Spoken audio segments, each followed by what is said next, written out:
voix un peu particulière. C'est pas que j'ai une extinction de voix, parce que des fois les gens me disent « mais t'as une extinction de voix, est-ce que ça te fait mal de parler ?» Non, non, je vous rassure tout de suite, j'ai pas mal. C'est juste les suites d'une opération que j'ai eue l'été passé, opération du cœur, et le nerf qui commande une de mes cordes vocales a été touché. Donc c'est aussi, ça fait partie, tout à l'heure on était encouragés à s'attendre à Dieu. C'est aussi encore une attente que j'ai. J'aurais pu, dans cette situation, rejoindre le ciel. J'étais pas loin. Il y a un moment, j'étais même entre ciel et terre. Et vous savez, quand vous êtes dans ces moments-là, vous réalisez que votre foi, c'est du vrai. C'est du solide. Parce que tout à coup, le terrestre disparaît et le céleste apparaît. J'ai pas vu le ciel, mais j'étais dans cet espace juste d'une présence intense de Dieu, de l'amour de Dieu. Et je suis revenu et j'ai un autre rapport à la mort maintenant. Parce que tout à coup, tu comprends quand Paul va dire « mais la mort m'est un gain. La mort m'est une richesse. » Que tout à coup, le terrestre n'est plus visible pour toi. J'étais dans le coma 2 semaines, pardon, et 2 mois arrêté à l'hôpital. Mais dans ce moment où physiquement, tu ne peux plus rien faire, cette présence de Dieu est là. Cet amour de Dieu, c'est comme si c'était palpable. Et tu ne penses plus à quoi que ce soit de la terre. Tout à coup, tu as envie de rester là. Je disais, mais je veux pas revenir, je veux rester là. Mais il y avait encore une mission. Regarde quelqu'un ce matin et dis-lui, si tu es là, c'est qu'il y a une mission pour toi. Dieu a des projets pour toi.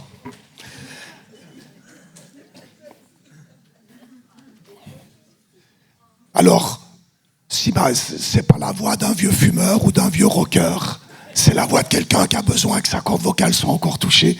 Mais je m'attends à Dieu pour ça. Mais j'ai dit une chose aussi au Seigneur. Et surtout, au monde spirituel mauvais, qui parfois veut nous faire taire. J'ai dit, je ne me tairai pas. Si Dieu m'a gardé sur cette terre, je continuerai d'annoncer la parole de Dieu. Je continuerai de témoin pour la gloire de Dieu. Amen. Si tu es là, c'est qu'il y a une mission pour toi. Qui que tu sois, c'est que Dieu a un plan et il veut que tu puisses le réaliser. Qu'il y ait une grande voix, une petite voix, une voix bizarre, peu importe. Agis tant que Dieu te donne le souffle. C'est qu'il y a quelque chose de spécifique qui te correspond, que tu peux accomplir. Amen. Allez, un petit coup de coude, mais tu fais pas trop fort à ton voisin. Et dis-lui juste, je suis content que tu sois là. Ensemble, on se complète. Je suis content que tu sois là. Wow, merci Nathan. Merci Delphine, merci toute l'équipe ici pour votre invitation, accueil. Merci aussi pour tout ce que vous faites pour notre chère maman. Parce que c'est vrai qu'elle a aussi traversé des moments pas faciles avec le départ de papa. Mais cette église a été une réelle bénédiction et on est tellement reconnaissants. Nous, on habite quand même assez loin et de savoir qu'elle est soutenue par des frères et sœurs, qu'elle fait partie d'une famille, c'est une richesse. C'est vraiment un baume sur le cœur et vous faites un travail magnifique. Elle est tellement fière de son église. En fait, j'ai l'impression de vous connaître déjà parce qu'elle me parle tellement de vous, tout le temps. Elle est tout le temps en train de raconter ce qui se passe avec les femmes, avec... même au point, je vais raconter un petit truc là. On est arrivé une fois avec Edith, on débarquait pour la voir. Mais on est tombé au moment où elle avait la rencontre de dames. Alors mon papa était encore là, mais du coup tout à coup elle a dit, mais je dois vous laisser, j'ai ma rencontre de dames. Il dit, ah ben voilà quoi, l'église. Non, mais ça nous touche parce que je crois qu'il n'y a pas d'âge pour servir le Seigneur. Et on peut continuer. Comme je le disais tout à l'heure, tant qu'on est là, c'est qu'il y a une mission, il y a quelque chose que Dieu veut faire. Alors ce matin, c'est mon privilège de vous apporter la parole de Dieu. Et je me réjouis de vous parler d'un agent spécial ce matin. On en a déjà un peu parlé dans la louange. Mais pourquoi? Parce qu'il y a des saisons où nous sentons profondément que quelque chose doit changer. Que quelque chose doit être transformé. Pas juste un ajustement, mais une transformation. Est-ce qu'il y en a qui ont déjà ressenti qu'il y avait besoin de changement, de transformation? Oh que oui! Oh que oui! On a besoin de changement, de transformation. Pas juste survivre, mais entrer dans une nouvelle dimension.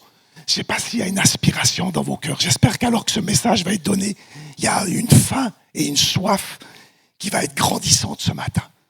Une faim et une soif qui va comme Attirez les réalités du ciel sur la terre où vous vous tenez. Amen. J'aspire à cela. En tout cas, j'ai cette faim et cette soif. Pas juste survivre, mais entrer dans une nouvelle dimension. Si nous voulons voir des choses, les amis, prendre place dans notre vie, dans notre appel, et nous sommes tous appelés, pas seulement les pasteurs, pas seulement les prophètes, pas seulement les évangélistes. Chaque croyant est appelé. Amen. Donc, si nous voulons voir ces choses prendre place dans notre mission sur la terre, nous avons besoin de plus que d'une bonne volonté, même si c'est bien, plus que de capacités humaines. Nous avons justement besoin de cet agent spécial dont je vais vous parler dans quelques instants. Cet agent spécial, en fait, c'est un assistant divin, quelqu'un qui fait toute la différence dans chaque situation. Et j'ai une bonne nouvelle. Écoutez bien, j'ai une bonne nouvelle. Cet agent spécial est là. Regarde autour de toi. Et il est là. T'as pas besoin de chercher sous la chaise. Il est partout, en fait. Regarde la personne à côté de toi et dis-lui, il est là. Il est là. Il est là. Cet agent particulier, spécial, c'est le Saint-Esprit. Est-ce qu'on peut dire ensemble, le Saint-Esprit? C'est le Saint-Esprit. L'Esprit de Dieu. Une personne à part entière qui fait partie de la divinité. Dieu le Père, Dieu le Fils et Dieu le Saint-Esprit. Quand Jésus a quitté la terre, il a dit, je ne vais pas vous laisser tout seul. Je vais vous envoyer mon esprit. Et le Saint-Esprit est là. Le Saint-Esprit est là.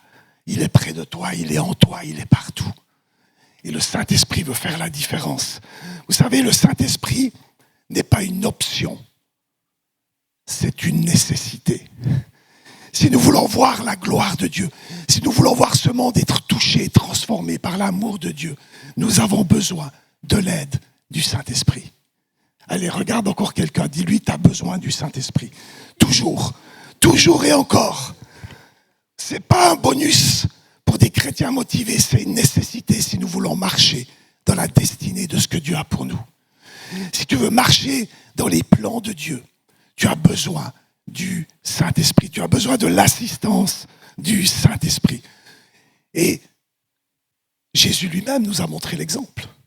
Notre modèle parfait, Jésus, nous a montré l'exemple. Avant les miracles, avant les grandes foules qu'il a impactées, avant tout cela, Jésus a eu un moment clé dans l'appel pour la destinée de ce que Jésus était appelé à accomplir sur la terre. Il y a eu un moment clé. C'est le moment où il est baptisé d'eau, où il ressort et où l'Esprit vient sur lui, descend sur lui. Mes amis, si Jésus a eu besoin du Saint-Esprit pour accomplir sa mission terrestre, à combien plus forte raison nous en avons besoin? Amen. Est-ce que je parle à des convaincus ce matin? Si tu ne l'es pas, j'espère que tu vas le devenir. Nous avons réellement besoin d'être remplis du Saint-Esprit, tout comme Jésus l'a été. Pourquoi? Parce que lorsque tu es rempli du Saint-Esprit, tu peux être conduit. J'aime à dire, quand on fait attention à cette étape d'être rempli et ensuite d'être à l'écoute du Saint-Esprit, on va être conduit au bon endroit, au bon moment, pour vivre les bonnes choses. Est-ce qu'il y a des partants pour être conduits au bon endroit, au bon moment, pour vivre les bonnes choses? Je crois qu'on le veut tous. Amen. Tu as besoin du Saint-Esprit. Tu as besoin de faire appel au Saint-Esprit. Tu as besoin d'être conscient qu'il est là et lui parler. Dialoguer avec lui. Saint-Esprit, qu'est-ce que tu penses là? Saint-Esprit, est-ce que c'est le bon plan que je fasse ceci ou cela? Jésus en a eu besoin. Tu en as besoin. La Bible dit dans Luc 4:1, Jésus rempli du Saint-Esprit fut conduit. D'abord rempli, ensuite conduit. Puis des fois, nous, on fonce, on veut aller, et on oublie d'être rempli. Ou de faire appel à celui qui nous a déjà remplis. Vous savez, on est rempli à un certain moment, mais on peut être rempli à nouveau. Regardez les actes. Ils ont été baptisés à la Pentecôte du Saint-Esprit. Mais dans Acte 4, ils sont remplis à nouveau. Et même le lieu où ils sont se met à trembler. Waouh. Et qu'est-ce que ça a produit? ils ont eu encore plus d'assurance pour aller dans leur appel et leur destinée. Tu as besoin de cette assurance. Tu as besoin de ces réalités, des ressources du ciel dans ta destinée, là où tu vas te déplacer. Donc, tu as besoin du Saint-Esprit. J'aime à dire, le Saint-Esprit sonde tout, connaît tout. La Bible dit même, il sonde les profondeurs, écoutez bien, du cœur de Dieu. Waouh! Moi, je ne sais pas vous, mais j'ai envie de faire appel à quelqu'un qui est capable de sonder les profondeurs du cœur de Dieu. Il connaît tout. C'est le plus grand assistant. C'est le plus grand consolateur. C'est le plus grand enseignant. C'est le plus grand défenseur. Il y en a qui ont subi de l'injustice. Oh, je crois qu'on en subit tous. Mais parfois, il y a des injustices où c'est compliqué. Tu as un défenseur, le Saint-Esprit, qui plaide en ta faveur.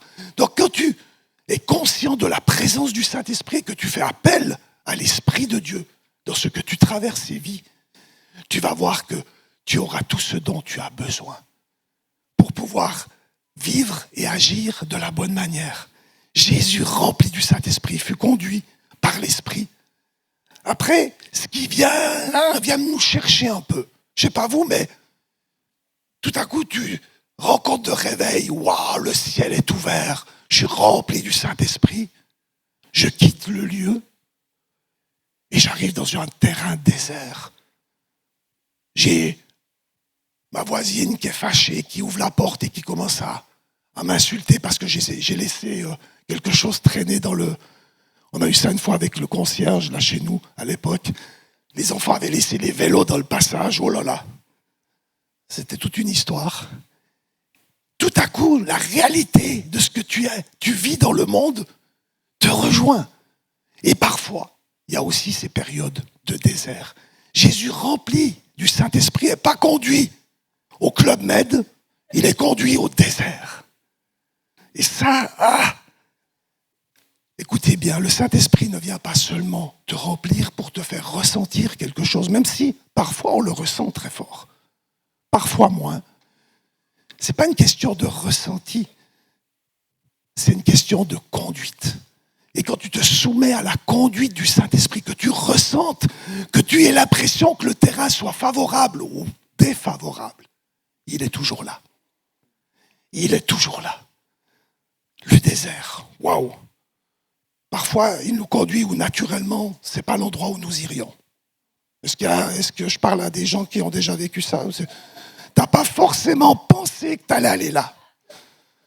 Mais quand tu y vas, conduit par le Saint-Esprit, tu réalises que tu es à la bonne place. Parce que quand on est conduit par le Saint-Esprit, on est dans les bons espaces. On est au bon endroit. On peut vivre les bonnes choses. Waouh! Le désert, ça reste quand même un lieu qui n'est pas simple. Un désert, tu as soif. Un désert, il fait chaud. C'est souvent très silencieux, il n'y a personne. C'est un lieu de test. C'est un lieu de confrontation, le désert. Ça vient te chercher au fond, le désert. Mais écoute bien ceci. Le désert n'est pas un signe d'abandon. C'est souvent un signe de direction. Dans les moments où Dieu nous a conduits, dans des projets particuliers qu'il avait pour nous, souvent, ces moments, avant d'entrer dans ces moments où on sentait l'appel de Dieu, la direction justement de l'Esprit de Dieu, juste avant, aïe, aïe, aïe, aïe, aïe, compliqué des fois. Comment on va faire avec l'argent? Comment on va faire avec les enfants, pour ceux qui ont des enfants? Plein de questions qui peuvent être là. Souvent, avant ces temps d'abondance, de richesse, de bénédiction, il y a ces temps de désert. Mais ça n'empêche que même dans le désert, Dieu est là. Dieu est là. Dis à ton voisin, Dieu est là dans tous les déserts que tu peux traverser. Le désert n'est pas une place d'abandon. Tu n'es pas lâché par Dieu parce que tu traverses un désert. Il est là. Ça peut devenir même, et c'est souvent le cas, un signe de direction. Dans ce désert, Jésus est tenté, il est affaibli, il est mis à l'épreuve. Mais écoutez bien, parce qu'il a été rempli du Saint-Esprit. Parce qu'il a été rempli du Saint-Esprit, malgré la tentation, malgré le fait qu'il est éprouvé, qu'il est affaibli. 40 jours de jeûne, je ne sais pas vous, mais j'ai jamais fait 40 jours de jeûne, honnêtement. Ça ne m'est pas arrivé. Avec mes problèmes cardiaques, c'est un peu compliqué. Je devrais être suivi médicalement si je faisais des longs jeûnes. Mais 40 jours de jeûne, je peux juste imaginer, waouh! Tu dois rêver d'hamburger, tu dois rêver d'une bonne paella, je ne sais pas ce que vous aimez, ce que vous avez comme... Tu dois même sentir les odeurs. Jésus, il vivait dans la réalité de notre humanité. Il a été tenté, la Bible nous dit, en toutes choses comme nous. Imaginez, il est mis à l'épreuve, mais il ne cède pas. Pourquoi? Parce qu'il est rempli.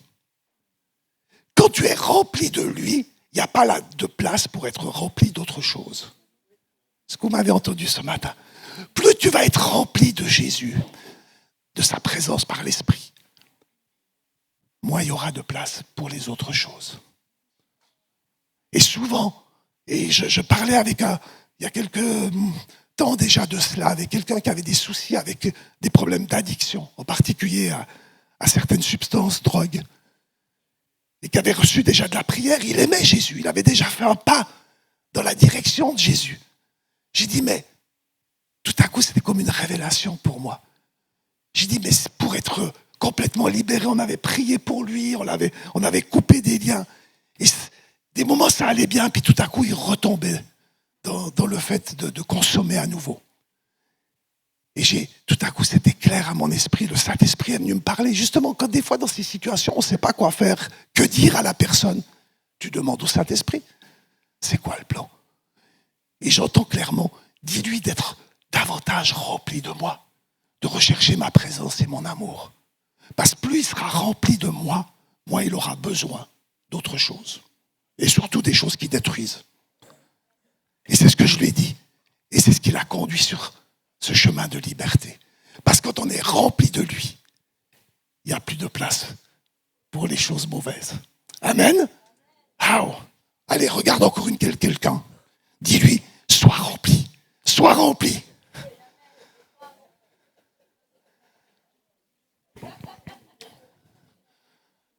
Quand tu es rempli, ça va éviter que tu cèdes à la tentation, que tu tombes à nouveau sur un chemin, on l'a entendu déjà ce matin, que tu ailles sur un chemin en fait que tu ne veux pas.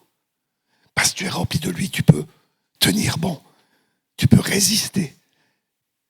Quand tu es rempli de lui, tu peux aussi, écoutez bien, déclarer ce qui est vrai. Jésus tenté, éprouvé, va déclarer quoi? La parole de Dieu. C'est-à-dire la révélation de Dieu. Il a une parole de vérité révélée. Et nous avons tellement besoin, dans ces temps, également de pouvoir par l'Esprit saisir les vérités de Dieu plutôt que les mensonges du diable, de l'ennemi, de celui qui veut nous empêcher d'aller justement sur ce chemin que l'Esprit est en train d'ouvrir. Et pour confronter les mensonges, rien de tel que déclarer la vérité. Pour confronter les mensonges qui veulent te faire croire que tu n'es pas capable. Tu ne vas pas y arriver. Moi, dans une période de ma vie, j'ai dû lutter avec ça. Contrairement à ce que vous voyez aujourd'hui, j'étais un grand timide. Je n'osais pas prendre la parole en public. Ma maman est là, elle peut en témoigner. Quand j'ai témoigné à mon baptême, j'ai témoigné en pleurant sur l'estrade. Je ne pouvais pas parler devant des gens. Mais quand tu fais confiance au Saint-Esprit, il peut t'amener où tu n'imagines même pas que tu pourrais être. Il peut t'emmener dans des espaces où tu vas voir sa grâce, où tu vas justement encore davantage dépendre de lui et pouvoir agir selon lui. Et à ce moment-là, tu n'es plus en train de t'appuyer sur toi-même ou sur ceux qui sont juste à côté de toi, mais avant tout, tu t'appuies sur lui. Amen. Et je crois que dans les temps dans lesquels nous sommes, nous avons besoin d'entrer dans ces réalités où nous entrons dans... Vous savez, il n'y a qu'une seule bonne dépendance sur terre. Toutes les autres, elles détruisent. Il n'y en a qu'une qui est bonne. C'est la dépendance à Dieu, au Saint-Esprit. Amen. Et là, tu peux être dépendant. Il n'y a pas de problème. Tu es même encouragé à l'être. Et parfois, on est dépendant de ce qu'il ne faudrait pas être dépendant. Et de celui avec qui c'est juste glorieux d'être dépendant. L'ennemi nous fait croire que non. Il faut dépendre de toi. Il faut dépendre de... Tu dépends des circonstances, des influences. Non, non, non. Rempli du Saint-Esprit, tu peux amener un changement d'influence là où tu es. Rempli du Saint-Esprit, tu vas pouvoir libérer tout ce qu'il a mis en toi et tout ce qu'il veut encore mettre en toi. Waouh! Tu peux te tenir dans la vérité de ce que Dieu pense. Croire Dieu plutôt que croire tes pensées, les choses qu'on a dites de toi parfois qui n'étaient pas la réalité, qui n'étaient pas la vérité. Si tu veux sortir de ces mensonges, crois Dieu et commence à déclarer ce que Dieu déclare de toi. Et là, c'est des fois le temps d'aller rechercher certaines paroles que Dieu nous a données. Vous savez, des fois, on reçoit une parole, on sait que, waouh, ça c'est Dieu qui me parle. Et là, tu peux t'accrocher à cette parole. Dire, quand le doute vient, tu dis, non, non, non, non, stop. Je prends un peu de recul et je me pose à nouveau sur la parole que Dieu m'a donnée. Et là, waouh, l'ennemi dégage. C'est ce que Jésus a vécu au désert. Alors, ce que tu traverses aujourd'hui, parce que peut-être il y en a qui sont dans cette période de désert, écoute bien, peut devenir un lieu d'adoration. Ton désert peut devenir un portail vers le ciel. Hello? Je sais que ça vient vous chercher, mais pourquoi je dis ça? Jésus l'a vécu. Alors qu'il résiste à l'ennemi par la vérité de la parole de Dieu. Qu'est-ce qui se passe? Les anges débarquent pour le servir. Tout à coup, la gloire de Dieu est présente et manifeste.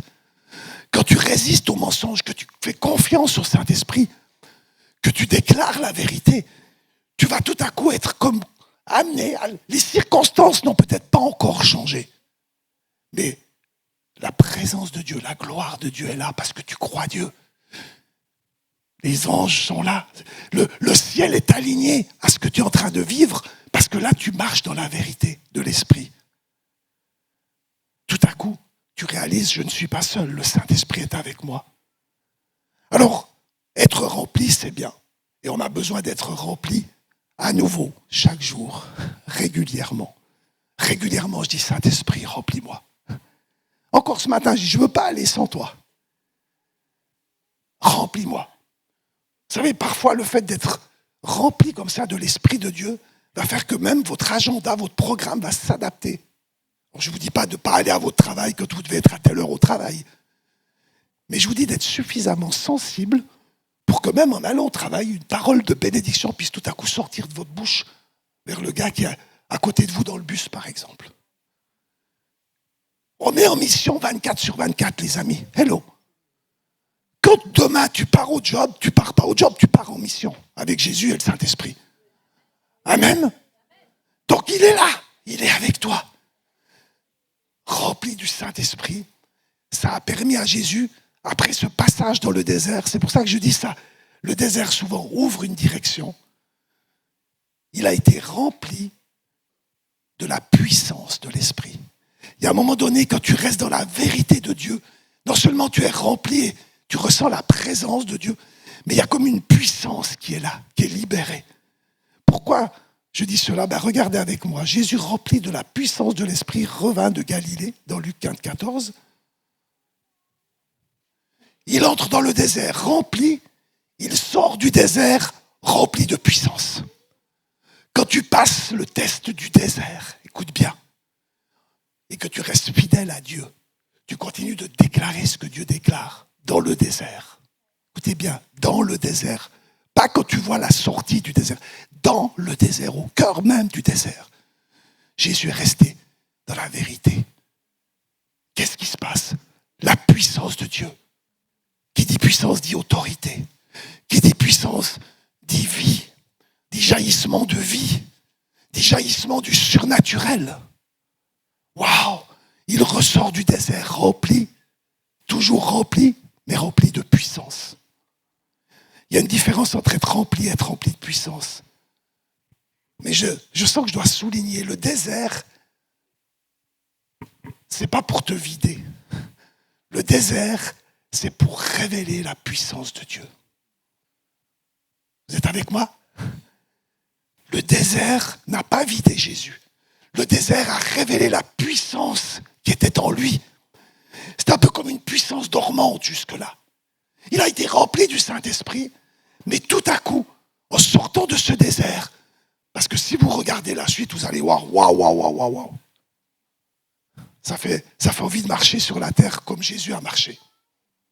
Rempli de cette puissance. Sa renommée, il est dit, s'est répandue. Il n'a pas eu besoin de faire du grand tapage médiatique.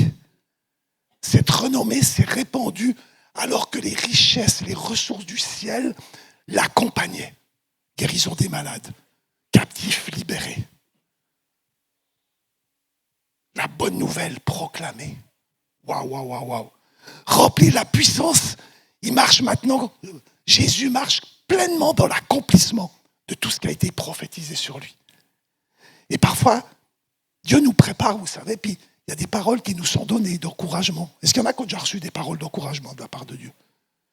Mais non, est-ce qu'il y en a qui ont déjà reçu des paroles d'encouragement dans lesquelles ils ne sont pas encore dedans?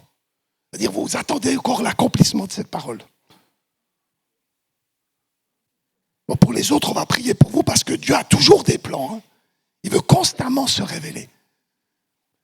Mais il y a un moment donné, quand tu es rempli et que tu passes dans ces étapes, ce qui a été déclaré, parce que quand Dieu parle dans ta vie, il n'est pas un homme pour mentir. Ce que Dieu dit, il l'accomplit. Toujours. Toujours. Le problème avec nous, c'est des fois le timing entre le moment où je reçois la parole et le moment où elle s'accomplit. Ça prend des fois un bout de chemin. Et c'est là aussi qu'à quelque part est le désert. C'est dans ce temps d'attente. Moi, je dirais que ce n'est pas un temps d'attente, c'est un temps de préparation.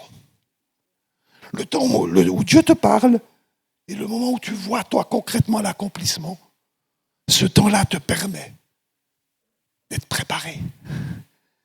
C'est dans ce temps-là aussi que tu es défié à rester dans la foi et à déclarer toujours ce que Dieu a déclaré. Et pas écouter les mensonges qui voudraient te faire croire « Mais regarde, ça ne marche pas, ça ne marchera jamais. » Il y en a qui ont déjà entendu ça dans leur pensée, ça ne marchera jamais. Oh, vous savez, le diable, il ne change pas.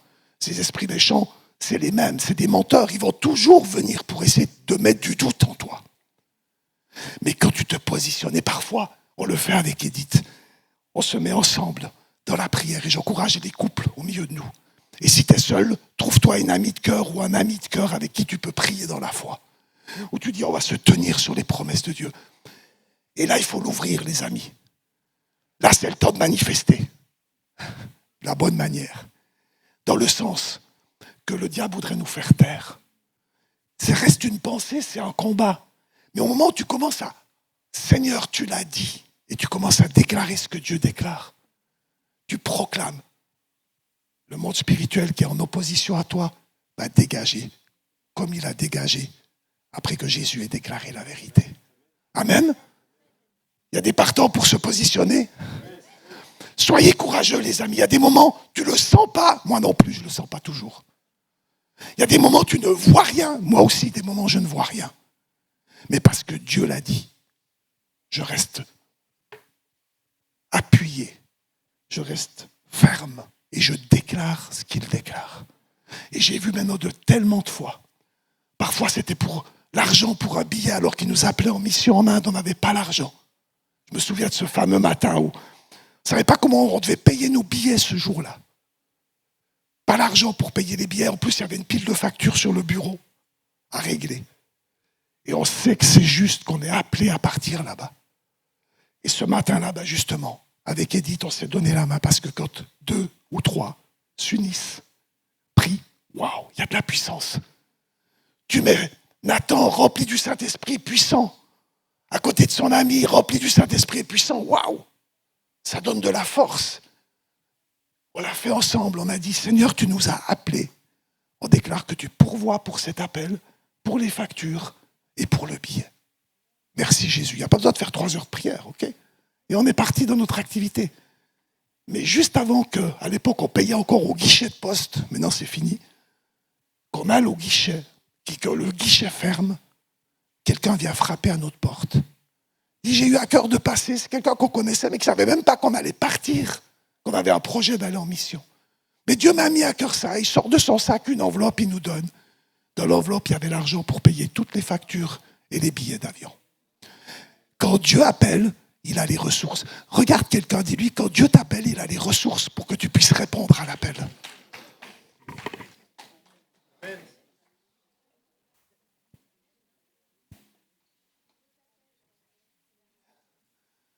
Alors s'il y en a qui il vous semble que vous avez attendu longtemps avant l'accomplissement, j'aimerais dire Jésus, déjà il a attendu 30 ans avant d'aller dans son appel pleinement.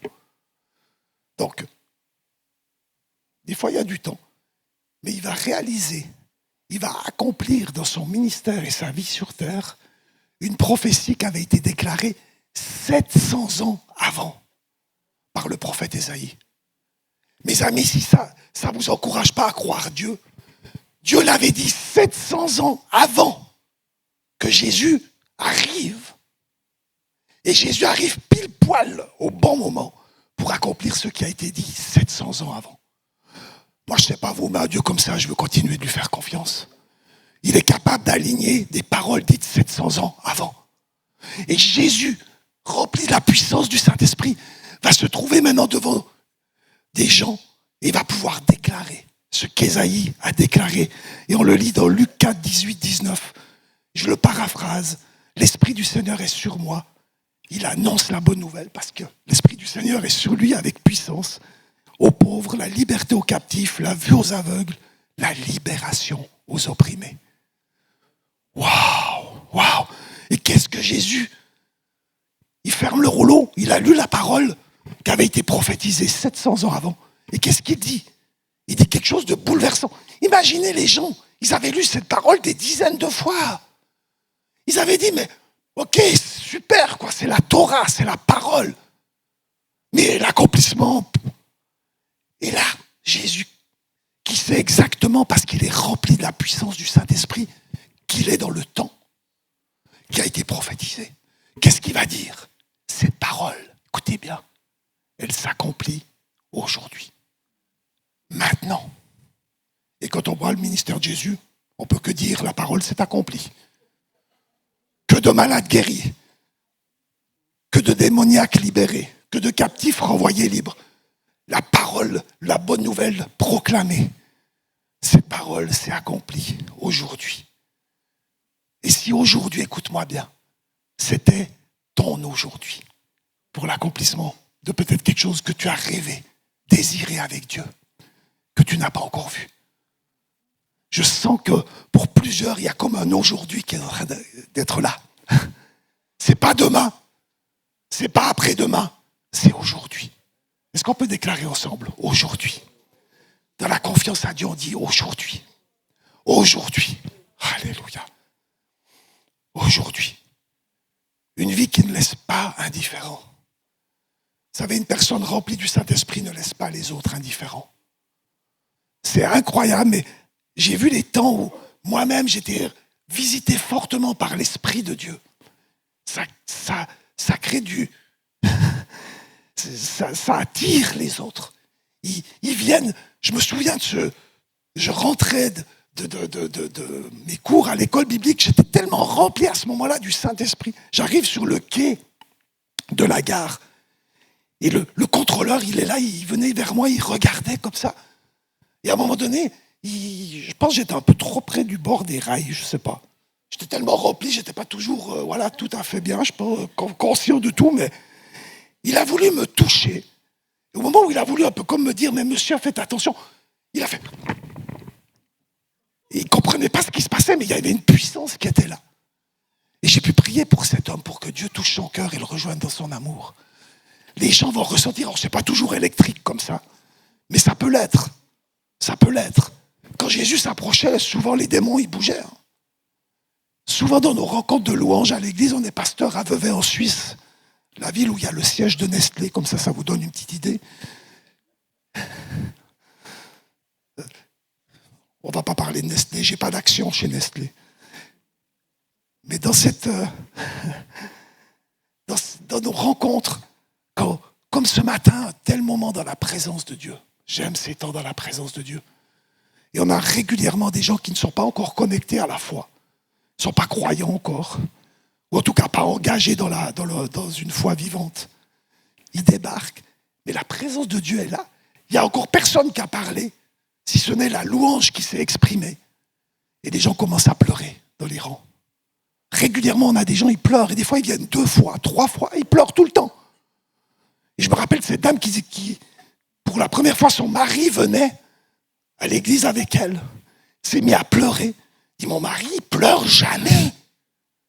La présence de Dieu, les amis, ça amène cette douceur, cet amour, et même les cœurs fermés tout à coup s'ouvrent. La présence, elle amène des changements, elle ne laisse pas indifférent. Je me souviens de ces 2 jeunes, c'est pas très vieux, ça, ce témoignage est récent. On va régulièrement dans les rues de Vevey, même les pasteurs, pour prier. Pour les gens qui désirent recevoir de la prière, on propose. Est-ce que vous avez un besoin? Est-ce qu'on peut prier pour vous? Et là, il y avait 2 hommes assis sur un banc. Et 2 petites dames dans l'équipe qui étaient là et qui ont senti de s'approcher de ces 2 hommes. Et en allant vers eux, une, elle dit, j'ai à cœur de partager un bout de mon témoignage. Alors, elle vient, les interpelle, bonjour messieurs, est-ce que je peux partager mon témoignage parce que je crois que Dieu veut vous toucher dans son amour. Les gars, ouais, bof, ouais, un peu comme ça, bof, bon, c'est quoi ces 2 petites dames? Elles commencent à partager le témoignage. Ils commencent à pleurer, les 2. Ensuite, elles sont dans son esprit, parce que quand tu es comme ça, rempli de l'esprit, à l'écoute, il te conduit dans les étapes aussi. Elles sont qui? Il faut qu'elle les amène à Jésus maintenant, pas à l'église, mais là, maintenant. Elle dit, ben voilà comment moi j'ai rencontré Jésus. Elle explique. Et les 2 donnent leur vie à Jésus. Sur le banc, vers la gare. Et après, ils disent ceci. Et ça m'a tellement touché. Ils disent à la petite dame, on était en train de discuter les 2 pour trouver le moyen de se suicider, de sauter la vie. Ma femme m'a quitté, disait l'autre des d'autres problèmes. On voulait sauter la vie, on était en train de parler comment on allait faire ça, on se connaît bien. Ils sont les 2 à l'église. Il est déjà dans notre service d'accueil le dimanche. Merci à ceux qui font l'accueil le dimanche. Le gars a été complètement transformé par l'amour de Dieu, la grâce de Dieu.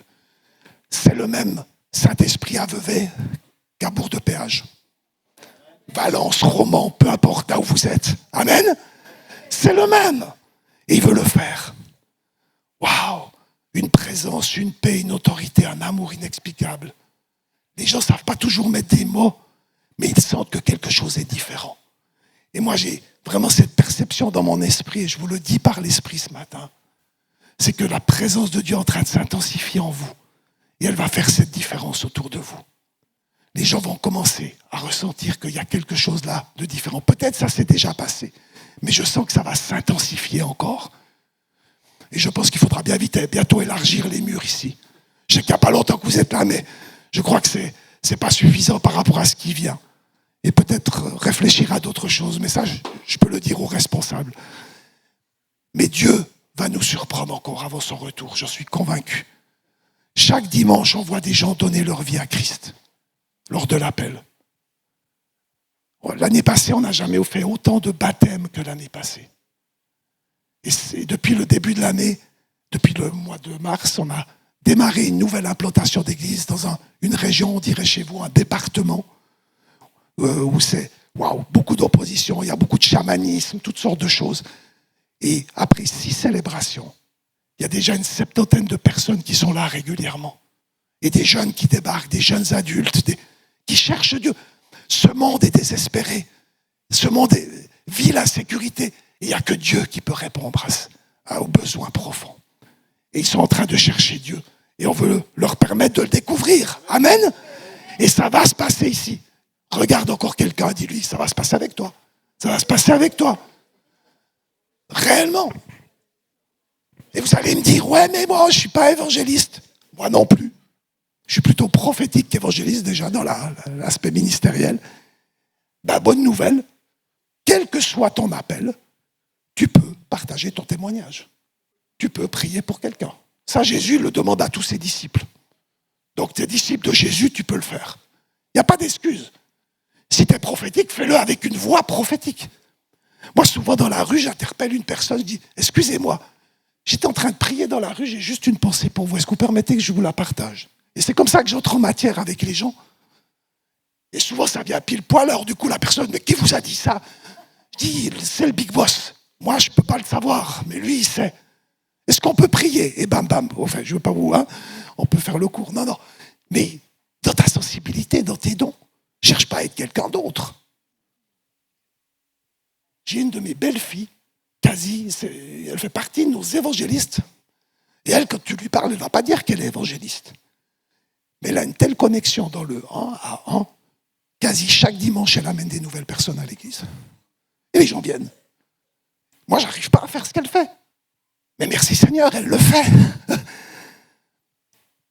Allez, regarde-toi. Regarde-toi ce matin. Tu as le droit, regarde. Tu peux regarder ton bourrillon. Ton nombril. En Suisse, on dit le bourrillon. Normalement, on ne doit pas faire du nombrilisme. Mais là, je te permets à l'église de te regarder et de dire, tu te déclares sur toi-même, je suis appelé et je suis capable de remplir la mission que Jésus a pour moi. Amen. Alléluia. Waouh. Waouh. Vous savez, que de personnes face à un homme, une femme remplis du Saint-Esprit ont commencé à poser ces questions. Mais pourquoi tu aimes, tu m'aimes comme ça? Pourquoi tu pardonnes? Tu perds un être cher, puis tu traverses, tu as une paix incroyable. C'est quoi? C'est quoi ton truc? Je ne sais pas s'il y en a qui vous ont déjà demandé, c'est quoi ton truc? Mais ton truc, ce n'est pas un truc. C'est la personne du Saint-Esprit qui habite en toi. C'est la présence de Dieu en toi qui te rend témoin de l'amour de Dieu qu'il a pour toi, qui te rend témoin de tout ce que Dieu a fait dans ta vie. Et ça, tout le monde peut partager ce que Dieu a fait. Et ce que Dieu a fait, on ne peut pas te l'enlever. Même ceux qui ne croient pas, ben écoute, s'il l'a fait pour toi, c'est ton témoignage. Mais j'ai une bonne nouvelle. Quand on est rempli de la puissance du Saint-Esprit, et tout à l'heure on va prier dans ce sens-là, parce que moi ce que j'aime avec le Saint-Esprit, c'est qu'il ne fait pas que nous appeler, eh oh, puis nous conduire à Jésus.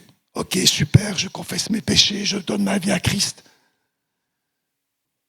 Après, tout à coup, je suis conscient, mais waouh, je comprends, c'est le Saint-Esprit qui m'a déjà amené vers Jésus. Maintenant, je peux faire appel à lui parce que Jésus a dit qu'il avait envoyé son esprit. Donc, tu es rempli du Saint-Esprit, tu l'accueilles. Ok, ça, c'est les premiers pas. On fait tout ça. Puis ensuite, une fois que tu es bien rempli, que tu as les fardeaux, les liens ont été coupés, il y a tout un travail qui a été fait, magnifique. Tout à coup, tu réalises, waouh, mais j'ai une mission. Le Saint-Esprit n'est pas en train de dire, mais non, moi, j'ai fait le boulot pour toi, là, toute cette partie. Mon gars, viens. Je t'appelle. Nathan, super. Allez, maintenant, regarde, j'ai une mission pour toi, tu vois. Là-bas, il y a des locaux, il faudrait les transformer. Je veux faire une église. Vas-y, Nathan. Non. C'est pas ça. C'est pas ça. Le Saint-Esprit m'a jamais donné un coup de pied aux fesses. Il m'a convaincu. C'est autre chose. Ça part du cœur, de l'être intérieur. C'est pas par les oreilles. Comprenez-moi. C'est pas par le collet. C'est un amour du cœur. Et quand l'appel il résonne là, et que tu dis oui à cet appel, tu sais ce qui se passe? Le Saint-Esprit, parce que tu réponds à ce qu'il a même prévu pour toi. Et que tu dis oui, qu'est-ce qu'il fait? Il ne te dit pas juste, va là-bas. Il vient avec toi. Il vient avec toi pour que tu puisses réaliser la mission. Il vient avec, et il est tous les jours avec toi. Il n'est pas juste là un moment. Il n'est pas juste là une heure ou deux. Il n'est pas juste là quand la situation est compliquée. Il est tout le temps là.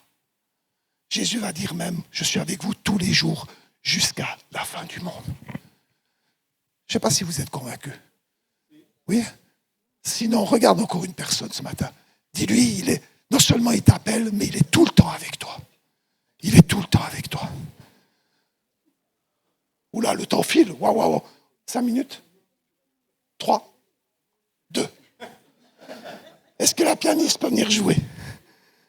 2 minutes, je vais terminer. Quand le Saint-Esprit est avec toi, tu as toutes les ressources du ciel avec toi. Tu as tous les dons avec toi.